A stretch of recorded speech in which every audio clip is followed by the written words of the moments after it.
हमारे state head इस वक्त सीधे गोरखपुर में मौजूद हैं, मैं उनसे ही फीडबैक लेता हूं। बीरेन्द्र जी, छठवां चरण का चुनाव अब कुछ घंटे बाकी जब मतदान होने जा रहा है, और ये बलरामपुर से शुरू करें आप नेपाल बॉर्डर से लेके तो बलिया यानी बिहार बॉर्डर तक फैला हुआ इलाका है। मुख्यमंत्री खुद प्रत्याशी हैं गोरखपुर से। आप मुझे बताइए कि छठवें चरण का क्या माहौल है, और दूसरा पांचवें चरण में वोटिंग कम क्यों हुई? देखिए, ये जो छठवां और सातवां जो चरण है, ये योगी और मोदी का इलाका है। एक तरफ योगी है गोरखपुर में, और पूर्वांचल के दूसरे छोर पर बनारस में मोदी बैठे हैं। ये पूरे इलाके को कवर करते हैं। यहाँ नेपाल है, यहाँ बिहार है, यहाँ पर बहुत लंबी सीमा लगती है कई राज्यों की। और ये चुनाव इस मामले में महत्वपूर्ण है कि अगर कोई कसर बची रह गई हो 5 चरण में, तो ये 100 से जो ज़्यादा सीटें हैं ये जिता दे जिसको, उसकी सरकार बन जाएगी। योगी आदित्यनाथ पहली बार विधायक का चुनाव लड़ रहे हैं। वो सांसद तो कई बार रहे गोरखपुर से, लेकिन एमएलए कभी नहीं रहे। वो आज रोड शो कर रहे थे, उन्होंने पूरा टाइम वो दे नहीं पाए, चूँकि प्रदेश के मुख्यमंत्री हैं, बार बार बाहर जाना रहता है उनको। आज वो पहली बार गोरखपुर में रोड शो किया उन्होंने। गोरखपुर की 9 विधानसभा सीटों में आपको आश्चर्य होगा कि बीजेपी ने 8 सीटें जीती थी और 1 सीट बीएसपी को मिली थी। और 2012 में भी समाजवादी पार्टी यहाँ 1 सीट नहीं जीत पाई थी, 2000 जब अखिलेश यादव मुख्यमंत्री थे, और 2017 में भी। तो सपा के सामने तो गोरखपुर में खाता खोलना एक बड़ी चुनौती है। इस बार वो इस उम्मीद में है कि वो खाता खोलेगी, और उसके साथ जातीय समीकरण हावी है। देखिए, ये जो पूर्वांचल का चुनाव है, अब यहाँ पर गर्मी उर्मी वाला मामला तो रहा नहीं। यहाँ पर कास्टिज्म का मामला जरूर है। कास्ट फैक्टर में गोरखपुर शहर में भी काफ़ी मुस्लिम संख्या में है, काफ़ी बड़ी संख्या में ब्राह्मण हैं, उच्च वर्ग के लोग हैं, कायस्थ हैं, बड़े निर्णायक वोट हैं यहाँ, और ये तय करते हैं। लेकिन ये ज़्यादातर लोग योगी आदित्यनाथ के साथ ही रहते हैं। उत्तर प्रदेश में मुख्यमंत्री पद पर हैं वो चुनाव जीत जाएंगे, कोई आश्चर्य की बात नहीं है। लेकिन बीजेपी के लिए जो स्थितियां हैं, एंटी इनकम्बेंसी को आप कैसे खारिज कर सकते हैं? बुलडोजर की बात मैं सुन रहा था। बुलडोजर जो चला उसका फायदा हिंदू समाज में है बीजेपी को, लेकिन उसके साथ साथ बहुत बड़ी संख्या में लोग रोजगार की बात करते हैं। बहुत बड़ी संख्या में लोग अभी कोरोना काल को यहाँ याद रखते हैं।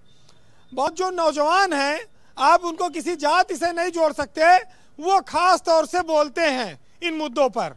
जो समझदार हैं, परिवार वाले हैं, नौकरी पेशा हैं, वो संभल के बोलते हैं। मैंने आज बात की बहुत सारे लोगों से। अभी ये कह रहे थे कि हमारे खान साहब की बुलडोजर साइकिल को तोड़ के फेंक देगा, हाथी का कुछ नहीं बिगाड़ पाएगा। अरे लोहा से कहीं चमड़ा जीतेगा? कटकुटा जाएगा। बुलडोजर में सब लोहा लगा होता है, साइकिल में तो भी लोहा है जी। हाथी घोड़ा कुछ नहीं, बुलडोजर के आगे क्या है? आप देखिए, खान साहब की पार्टी इस पर निर्भर है कि भाई जो लोग विभिन्न दलों से आए थे, मजबूत प्रत्याशी थे, इन्होंने उनको टिकट दिया है। अब ये अगर 25-30 सीट 50 सीट जीतते हैं उत्तर प्रदेश में, एक ताकत बने रहेंगे। और अगर कहीं भाग्य से त्रिशंकु सरकार आ गई तो फिर इनका चांस अच्छा बन सकता है। जब कर्नाटक में सब एक होके विपक्ष ने हरदर हल्ली के लड़के को बना दिया वहां पर मुख्यमंत्री थोड़े दिन, तो यहाँ भी हो सकता है, हाँ उनको भी यहाँ भी हो सकता है थोड़े दिन मौका मिल जाए। इसी चक्कर में ये लोग हैं। लेकिन आप ये देखिए कि लड़ाई बहुत कांटे की है। बीजेपी के पास पूरे देश भर के नेताओं की एक फौज है। अखिलेश यादव अकेले जूझ रहे हैं, प्रियंका गांधी अकेले जूझ रही हैं।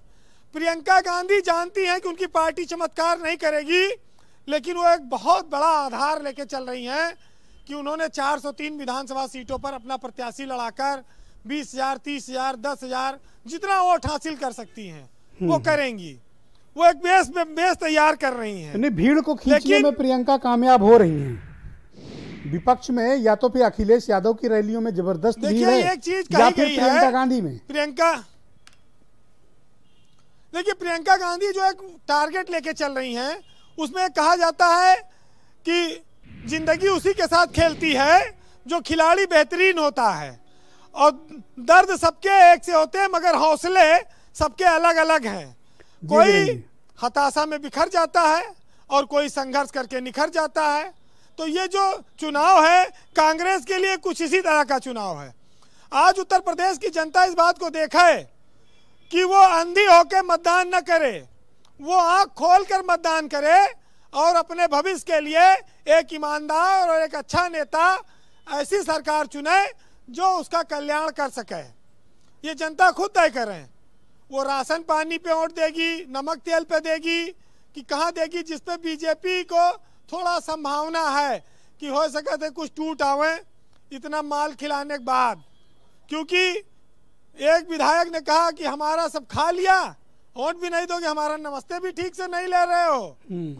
तो ये कहीं कहीं समस्याएं आती हैं।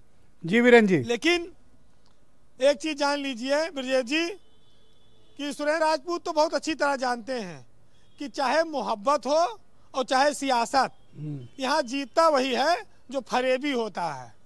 सुरेंद्र भाई खूब जानते हैं साहित्य ये सुरेंद्र क्यों जानते हैं, तो मैं ये नहीं चार समझ लाइनें पाया। सुनाऊंगा। ऐसा क्या अनुभव है उनके साथ आपका? सुरेंद्र जी अच्छा, साहित्य हीरो प्रेमी वाजपेयी आदमी की है बड़ी ना, दिलचस्पी है और इस सवाल में। हीरो वाजपेयी तो भाई अपने नाम की तरह सदाबहार हैं। आपने उनको हमेशा जवान देखा होगा। हाँ, आज तक उनको आपने कभी नहीं देखा होगा उनके ऊपर कहीं पर बुढ़ापा हावी हो रहा मैं तो है। इन पर इंक्वायरी वो कराऊंगा। एकदम जवान बने हैं। जी चलिए, जी वीरेंद्र जी, जो लोग दावे कर रहे हैं वो 10 तारीख को सच्चाई सामने आएगी। लेकिन उत्तर प्रदेश की जनता ये जान ले कि चिरागों को उछाला जा रहा है और हवा पर भी रौब डाला जा रहा है। न हार अपनी न जीत अपनी, मगर सिक्का उछाला जा रहा है। बहुत बहुत शुक्रिया वीरेंद्र जी, बहुत बहुत धन्यवाद आप